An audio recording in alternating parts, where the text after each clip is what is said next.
still love you, if I still love you.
Hey, it's sizzling Saturday and Sunday, and welcome to Reflectivity Beyond Black and White.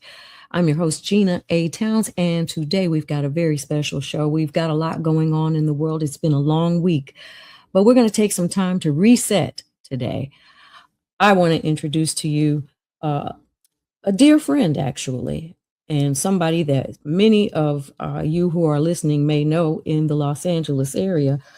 Buddy Lewis is a 35-year veteran in the entertainment business and a graduate from Howard University. He is credited with over 70 television and film appearances on IMDb. This includes 5 appearances on BET's Comic View, 2 on HBO's Def Comedy Jam, and Martin Lawrence's Amendment. He appeared as an actor, and he has been on so many sitcoms. I want to introduce to you, and please welcome Buddy Lewis. Gina A. Towns. What's up, beautiful? Hey, Lewis, what's really going on? Happy sizzling Saturday and Sunday, welcome to the weekend.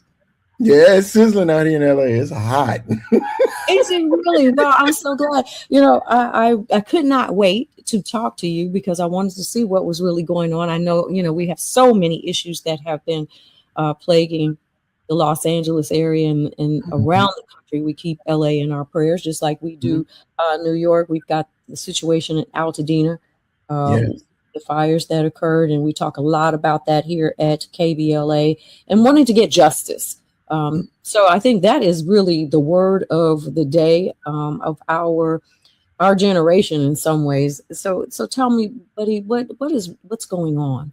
Give us an update. I think one of the biggest things is the mayoral race just happened, and the influx of goofy folk trying to make, really trying to make some hay out of Karen Bass's winning, and there was another opponent of hers who were Democrats, and so a lot of the goofy folk want to come in and try to say that there was some type of voter fraud. I'm like, man, ain't nobody voting for no reality show star that's a Republican that ain't gonna win like that in LA. It's not gonna happen anymore. And people are a little bit more savvy out here with their voting, but the the whole issue of voter rights across the country is being affected by this clown we got in the White House, and him dismantling the Voter Rights Act. And so this Supreme Court is very, very antithetical to Black folk in general. So that's the big thing. I think also the issue with immigration has affected everybody here in the LA area. I think, as you find that a lot of our Latino and immigrant families are being stressed, and it's Haitians, it's a whole group of immigrant people that now are in fear, driving, going to work. If you like my daughter, and I'm not trying to be, man, you can't even find hardworking folk to help you move furniture and stuff out in front of Home Depot. That's a problem. You got to pay premium price for real movers. It's just on and on and on. Service has gotten bad because you don't have as many hosts and people that do service. So it's affecting the price of everything is going up. So those are the main issues happening out here in LA. And I don't even want to get into the bad beach water and that's what? Oh, the water out here is terrible, man. Sometimes they have swimming junk and bacteria and everything in the water, so you can't even go to the beach. So yes, a lot of people have experienced something like that if you live near a waterway at one point or another. Right. So it's a few things happening out here in LA, and I think like you mentioned earlier, a lot of folks are recovering from the fires, not just the ones in Malibu and Beverly Hills, but the ones in Altadena, which really affected a lot of African American people. Some of my friends, one of my good friends, I just saw at a wedding. We were discussing her, and she was really happy that they had started doing. She had gotten the majority and the framework of her house redone. So I was really happy to hear that she was getting things in order, because her house was the spot we all went to. All the Howard folk went to at Christmas. She had the greatest Christmas party. So Mr. Tan. So we're happy that they're getting themselves together. You bring up a good point, and part of the reason why reflectivity exists beyond black and white, because everything is not a black and white issue. And then we have to be reflective on what has transpired and the activity that we see from it. But the word reflectivity in and of itself is that I can be resilient, that through that struggle, through that trial, I actually can shine a light. I learned something and maybe even help the next person through it. And so you bring up your friend and what she was going through. And so that's why we take a moment on the weekends to reset, because sometimes we have just gone through so much. I mean, what was she communicating as she was going through trying to get it fixed? Well, and she's not the only one. I mean, I have I'm a member of Omega Psi Phi Fraternity Incorporated, OMU chapter in the Valley Qs. Okay, now you let us go to this break, commercial break. We'll pick it up right back there when we come forward. This is Gina Townsend on KBLA Talk 1580.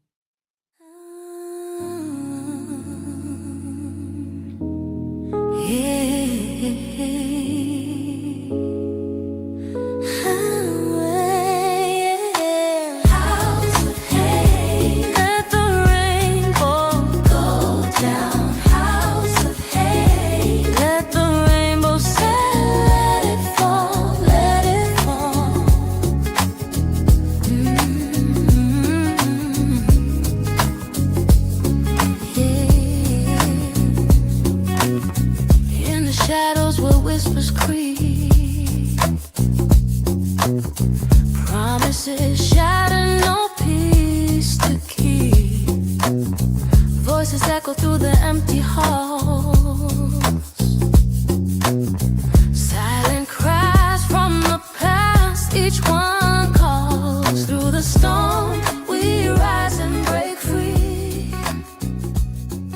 I'm Gina A. Towns, and welcome to Reflectivity Beyond Black or White. We are in the middle of resetting our weekend. This is a sizzling Saturday and Sunday, so hopefully you're getting all the things you need to get done, but I hope that you will take the opportunity to just sit back and reflect on your week and how we could have done some things differently, how we can do them better, things that went well. And I have just the person every now and then you've got to get in a laugh. I want to welcome to the show, Buddy Lewis. Buddy Lewis is Buddy is a comedian, and he is based in Los Angeles, California. If you have not seen him before, you definitely want to check him out on social media and on his website. And we certainly will get to how we can keep in contact with you, Buddy. But, in the last segment, we did have some, you did a great job of recapping all that people can get, our tidbits of news that we can get while we're trying to work, and all the details we sometimes don't get. But it's so much happening right now. I remember my younger daughter told me, she says, "Mom, I want you to laugh." I said, well, I think I laugh. She says, "I want you to laugh every 14 seconds. And I said, well, why do you want to do that?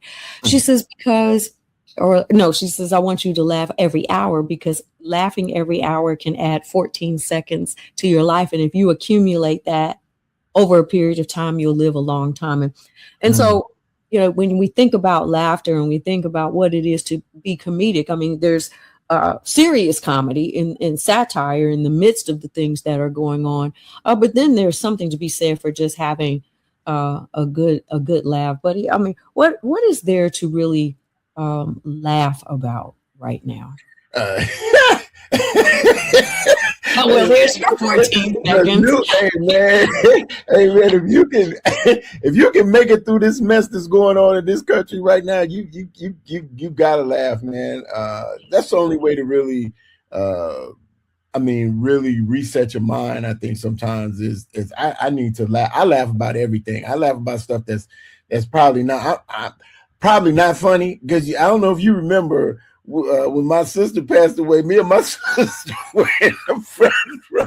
We were laughing at my sister's funeral. The singer was he was more than horrible, and my sister was Gina. We were like, "Why didn't you sing?" We were laughing. Man, this dude was so terrible, and he had on this bad wig and an ugly suit, and he was singing at my sister's wedding. My sister's funeral, and me and my sister would look at each other.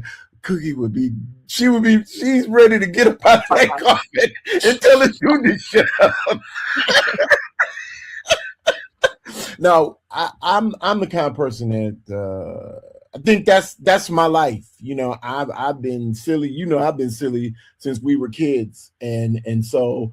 Are you funny to yourself? Yeah, I since I was a kid. I'm not gonna put you in this, Gene, but I've been silly. I was a class clown, and I just started.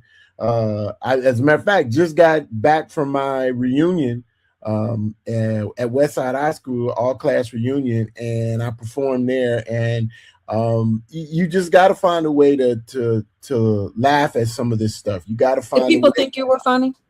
Yeah, I think they thought I was funny. At least that's what they told me. So but there's a difference between people who are funny to themselves and people who are funny to other people. Oh, that's true. I agree, and I think a lot of times I'm gonna go ahead and admit it. I'm funny. Well, you've been doing it for 35 years and haven't had to leave Los Angeles. I got kicked out yet. I think you're doing okay. Absolutely. When did you first know that you were funny?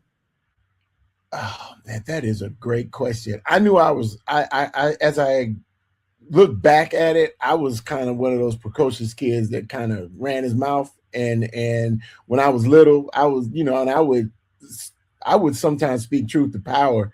That like, why that man? I'm the kind of kid that why that man head so big. What and I remember like this true story. Let me tell you this true story. So we had the Jews for Jesus came to my church, St. John's Lutheran in Gary, Indiana, and I went and grabbed what I thought was a donut off the table. And I came to my mother, and she's like, I was like, man, these donuts are stale. My mother's like, boy, that's a bagel. Get your little ignorant self away from. So I've been, I've had moments all my life. I can go back through moments where I've had silly, things that have made me, I feel comically inclined. I've had those moments. I was the 3-time most humorous at Westside High School. So I've been silly, funny my entire life, and that's how I think I got through things. I had 2 sisters and a mama. There's a lot of estrogen in my house, so I had to laugh. I had to laugh and stuff. So I think, and as a middle child, I didn't get the baby love or the oldest thing, so I had to fight for attention, and I think I dealt with that with humor. Wow. That you just put a lot of things into perspective, I think, maybe for a lot of middle children. When did you get in trouble for being funny, being silly, in one of your comedic moments? What's one of the most memorable moments when it was funny, not funny? Oh man, I got several of those, man. There was I had a teacher that they'd always poke fun at me, right? And this is something my classmates reminded me of. I was like, oh yeah, I did do that. Remember when you had overhead projectors? For a lot of the Gen X folk won't know what I'm talking about, but there was this thing called the overhead projector, and they would put these little sheets of clear paper on the thing, and it would project onto the screen. And one time a fly flew on the overhead projector, and I shouted out, "Hey, yo, Mr. Irwin, get your kids off the screen!" Oh, wow. Of course, I got put out of class, but my father worked at the school, so he kind of got me out of that. But my father, one of the first times I can recall my father really sticking up for me, he was like, "Nah, y'all be messing with him when you come in class, so leave him alone." I only got expelled once from school, suspended. What? Yeah, I got it. What's when you go home for the day? Is that expelled? Oh, you got some home for the day. We were playing football over at Holy Angels. We were playing football on the playground, and I ran into a nun. So I got I knocked this nun down, Sister Barbara. I knocked her down. Everybody wanted to congratulate me for doing it because they didn't like her because she was mean. But that inevitably got me suspended from school for a couple of days. I knocked her ass down good. I didn't see her. She, you can't be walking across in the middle of the football field and, running into people's pass patterns. She got knocked down. It was, that's what's going to happen when she was, doing her Karen moment, not paying her little Christian Karen moment, walking through the football field while we playing, and she got knocked down. Let me tell you where I'm going with some of this questioning, because children are so free-spirited, and we grow up. Sometimes we lose that free-spiritedness because people put constraints on us. We get labeled.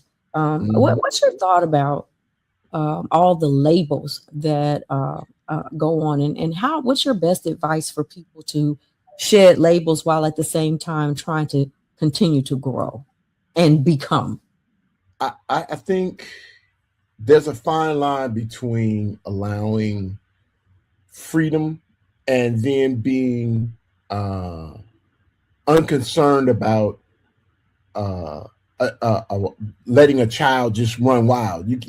Children need a little discipline, and I think there's nothing wrong with adding parameters and limits to a child's development. I'm not saying stifle, but what I'm saying is you gotta find some parameters, because if you run wild, sometimes you end up with you end up with school shooters, and there's times when you compress and you control somebody, and you end up with school shooters. So you got to find a way to try and allow a child to develop. And I think part of that is giving children information, giving children a chance to see the world, see things, introduce them to books and be creative and use their imagination. You have to allow a child to develop. And I think you also have to also put parameters. Hey man, you can read your book. I don't want to stop you from reading a book, but it's time to go to sleep. You know, how about we can read a book? Yeah, you can read a book. Yeah, okay. Now, hey, you can't read that book yet. I hear it's getting to be a lost art. Reading a book. Yeah, and I don't dislike any of the, necessarily the progress that we make, but it's, you can. I remember that my daughter said something very profound. My middle. Mm-hmm. We were talking to her grandmother about something at one point, and she says, Grandma, she says, God has given us hearts big enough to love one without letting go of the other. Mm. And so, when I think about, what it is to, thumb through TikTok, to watch Netflix, I like the Cliff Notes of everything, but there is still something to be said for, reading a book. And I like this because I think for those who are listening, who are still raising your kids, finding that delicate balance and even finding our own still, I don't think you stop finding a delicate balance. What do you think about that? I mean,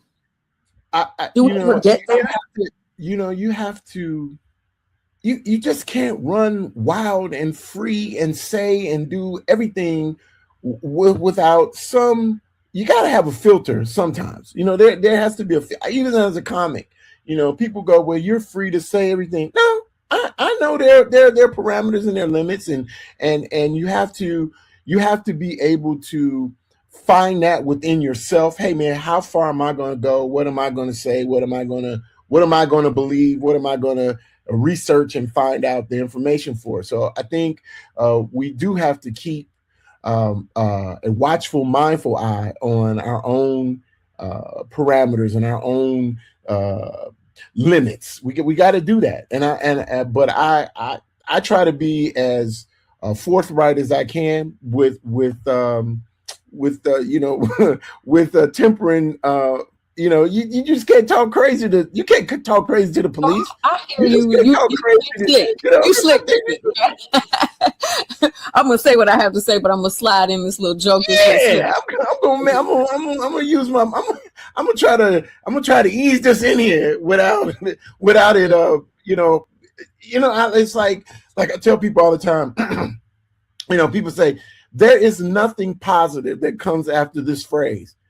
Let me keep it real with you. I want to keep it real with you. Whenever you say that, there's never anything positive that's coming after that. That's the filter for saying, give me a sec. I'm about to say some rude stuff to you. I'm about to say something disrespectful. But we all temper and we all make parameters and we all try to be free to say what we want to say, but say it in a way that's palatable for the people you're talking to.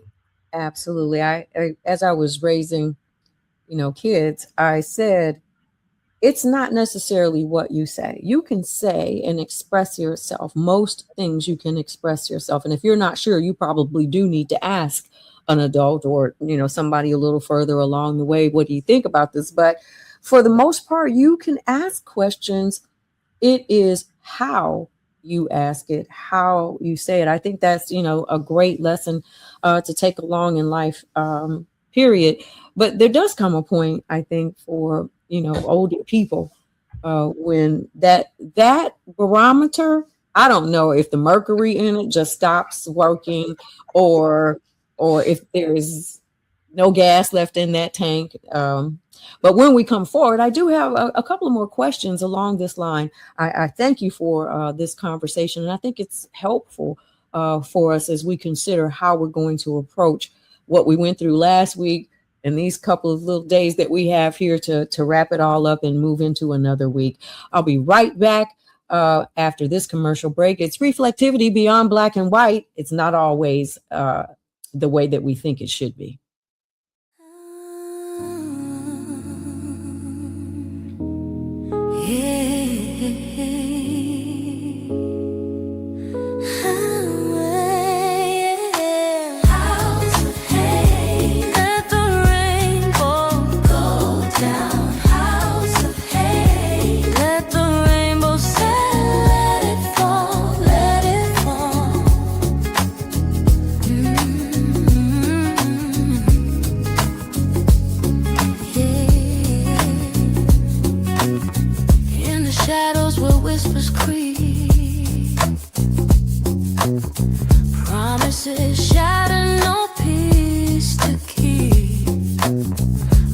Echo through the empty halls.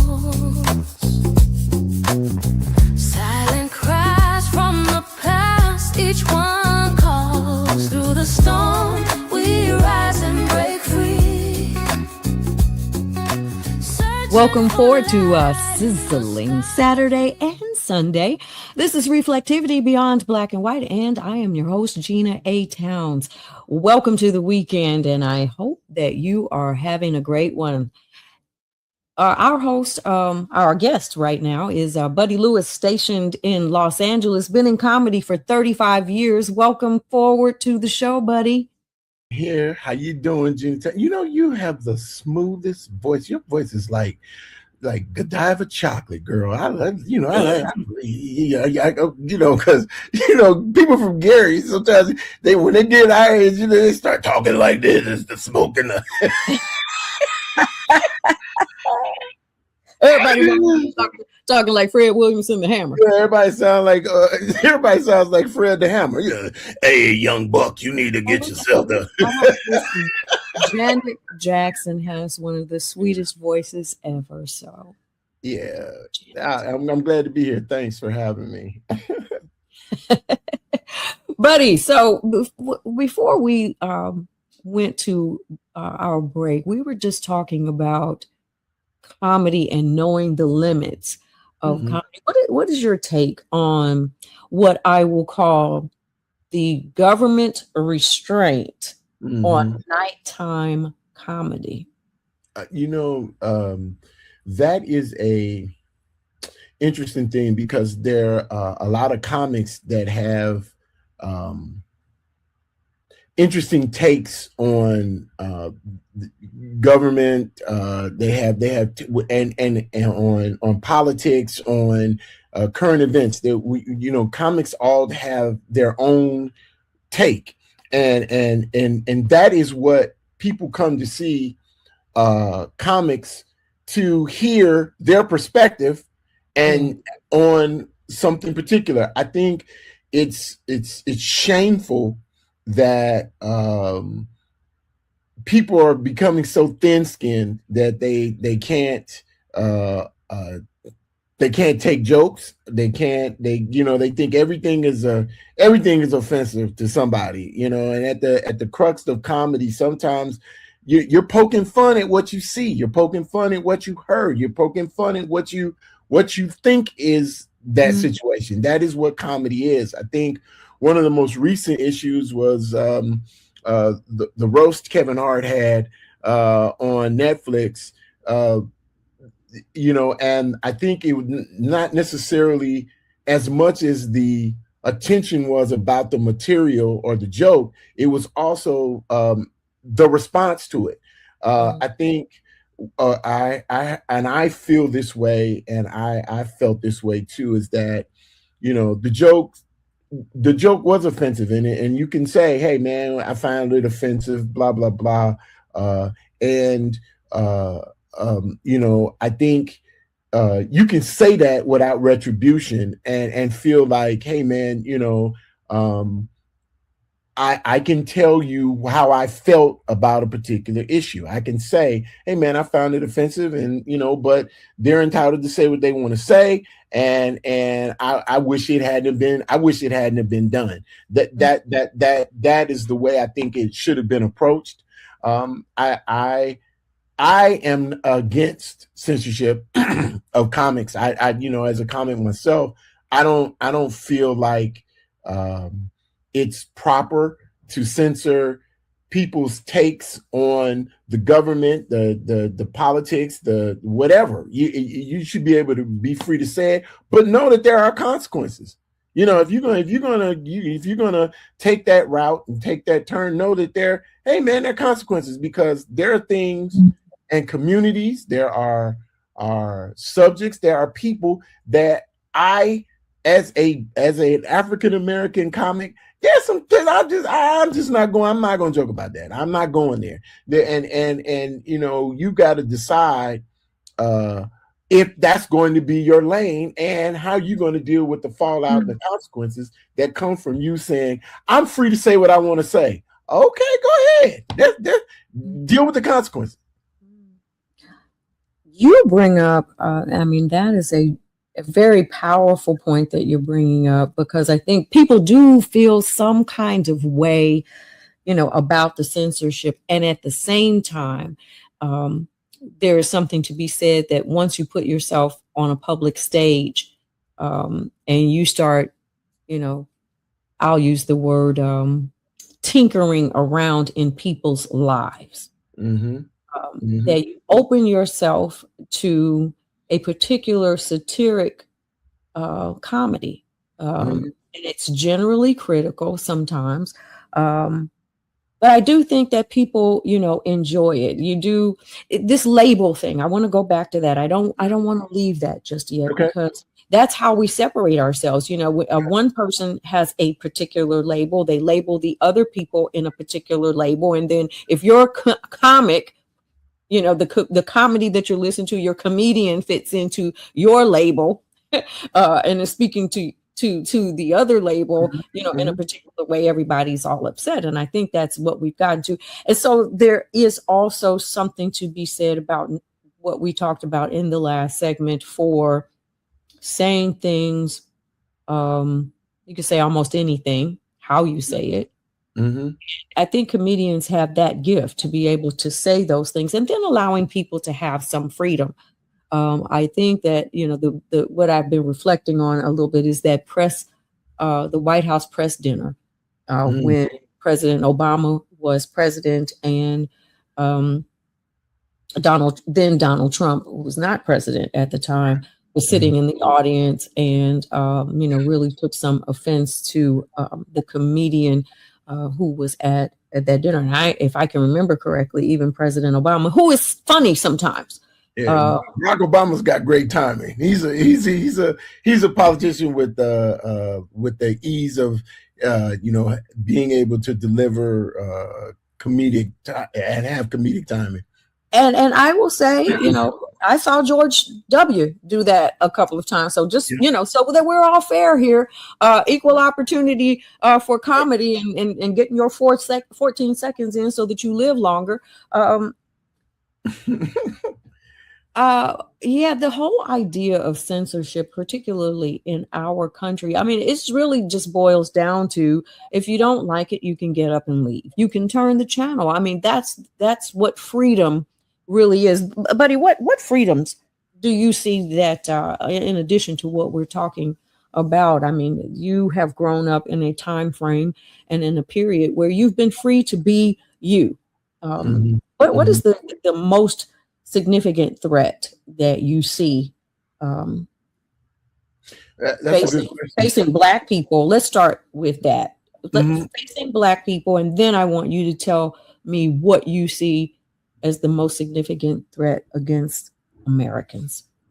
I think the threat to Black people is, number one, this administration has, I think, is trying to put the best way I can call it is this trying to hinder black history, trying to determine that, our history and our contributions are insignificant or not important or need to be changed. And this issue that we want to make white folks feel more comfortable about the past. The past isn't comfortable. Our history is not, our history in this country isn't always nice and friendly and kind. And so we come from I come from Gary, Indiana, where there was segregation all around town. There were sundown towns in Gary. Around Gary. We know there were some places we couldn't go. When we come forward you said sundown towns. I'm Gina A. Towns. You're listening to Reflectivity Beyond Black or White on KBLA Talk 1580. We'll see you when we come forward.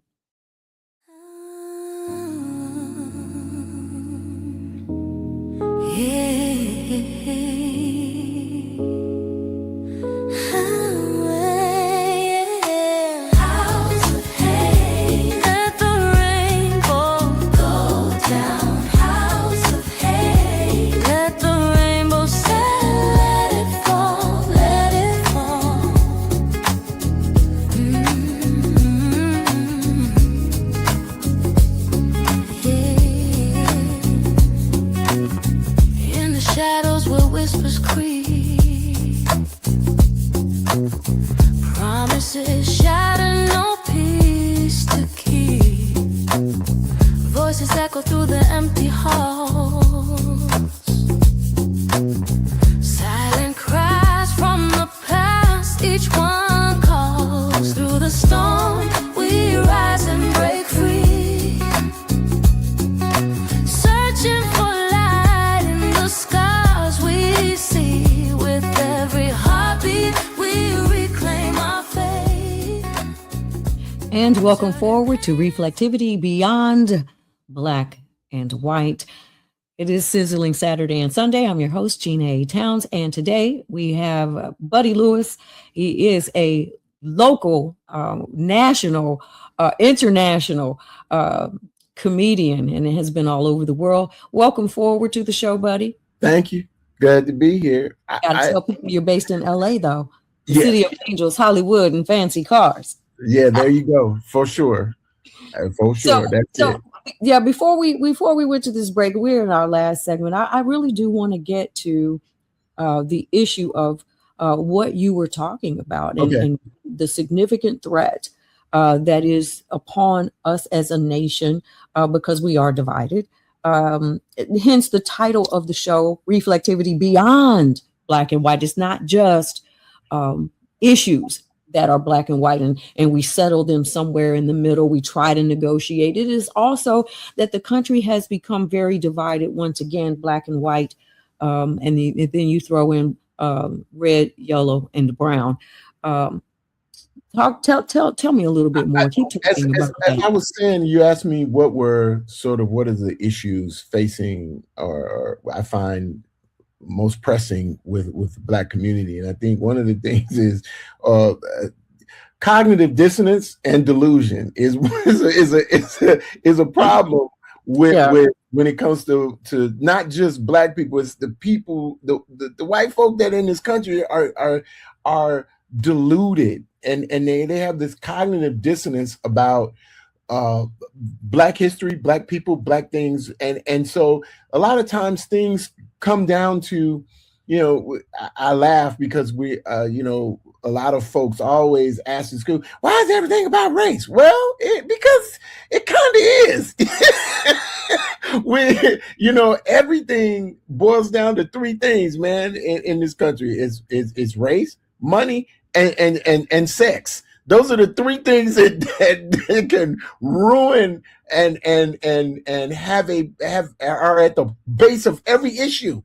And so I think one thing we got to do and one thing we must do is stop running from the past, and I think that's what Black people have a problem with, is that many people want to, and it's not just white folks, it's our own people have this delusion that we shouldn't discuss the past because it's going to make people feel bad, or it's going to make, you got to understand the past to get to the future.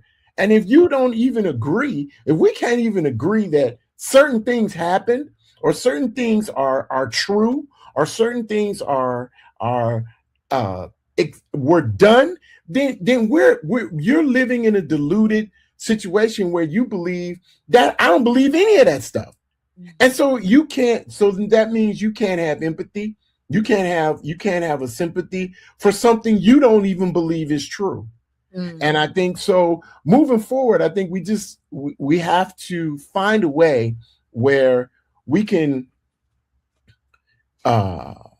get outside of our comfort zones, and also understand that there's a way to look at your situation and my situation and make it make sense. Like some things aren't about race, because I disagree with young girls wearing bonnets and dudes wearing bonnets to the airport, and dudes wearing do-rags to church, don't mean that's oh man, you hurting my blackness. No, that just there's certain things that just I'm not cool with.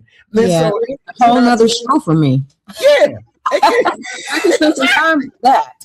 There's a time for that, and there's a thing for that, and so I think we can't look at everything as like I tell this joke about how sometimes even Black folks have disillusion. It's like you see it when you go to court.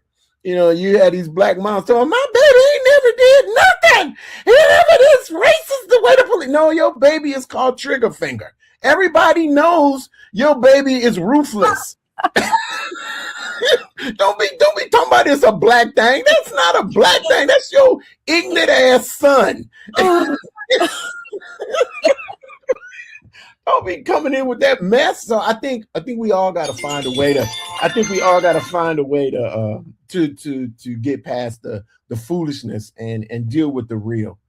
So one of the things that I really want to accomplish on this show every week or weekend, I want to be able to reflect on the week and how could I have been more patient?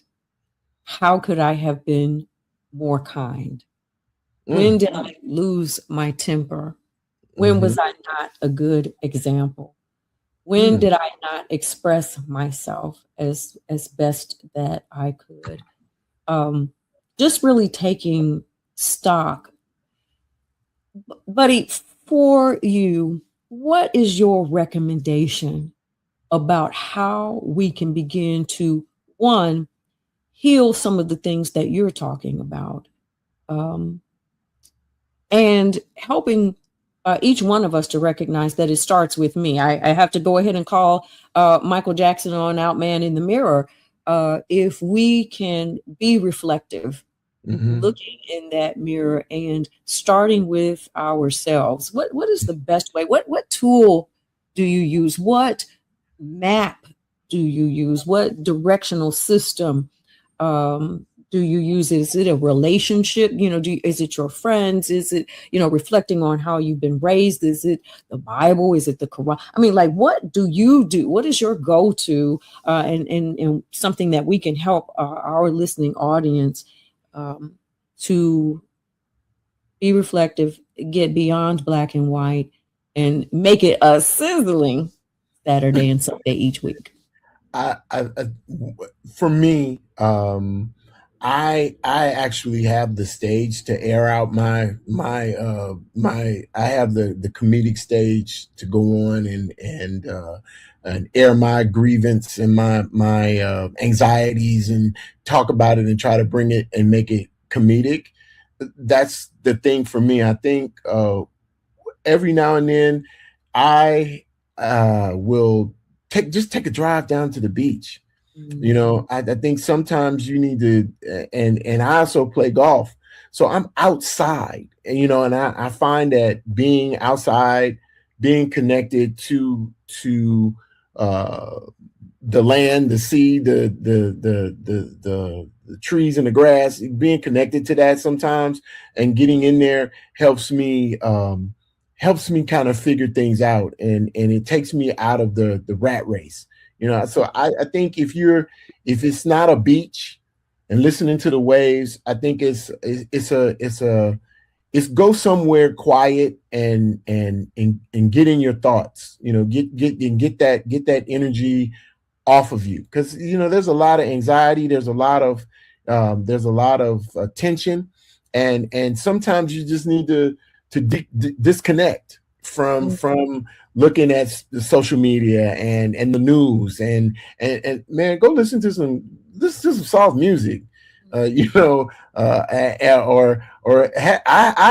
got this thing on my phone now where I listen to the sound. It's just like, I'm trying to get the right frequency. I'm trying to tune into the right frequency. Find you something that's going to allow you to sort of disconnect from the anger, the tension, the vitriol that's in the world. You got to find a place where you can be quiet and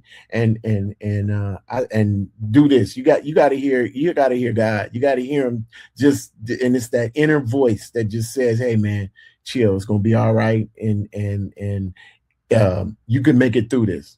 Well, buddy, we're coming to the end of our time. No, we can't be over already. But we're going to choose reflectivity because it is black or white. Buddy Lewis, thank you so much for joining us. When we come forward next week on Sizzling Saturday and Sunday, we will be facing truth, working it out, and doing it together. I'm your host, Gina A. Towns, KBLA Talk 1580. Thanks, buddy.